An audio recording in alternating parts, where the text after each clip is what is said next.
এই জায়গাটা হচ্ছে পুত্রা জায়গা, মালয়েশিয়া একটা বিখ্যাত সুন্দর একটা জায়গা। যে ঘুরতে আসেন অনেক সুন্দর, দেখতে আরো বিশাল বড়। এই নদীটা অনেক, ওই পাশে ব্রিটিশটা অনেক সুন্দর। আমার কাছে অনেক ভালো লাগছে জায়গাটা ঘুরতে এসে, বিশাল সুন্দর, দারুণ। যারা যারা আসেন নাই ঘুরতে অবশ্যই আসবেন। এই একটা মসজিদ আছে পুত্রা জায়গা, বিশাল। জায়গাটার নাম পুত্রা জায়গা।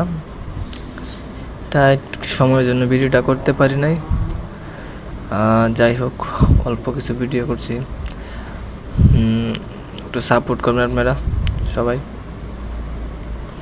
ভিডিওটা শেয়ার দিবেন, অবশ্যই সাপোর্ট দিয়ে পাশে থাকবেন। যাদেরকে ভালো লাগছে ভিডিওটা অবশ্যই শেয়ার করবেন ইনশাল্লাহ। আর যারা যারা ঘুরতে আসেন না অবশ্যই জায়গাটাতে ঘুরে আসবেন, বিশাল সুন্দর মালয়েশিয়া পুত্রা জায়গা, যে কেউ চিনে।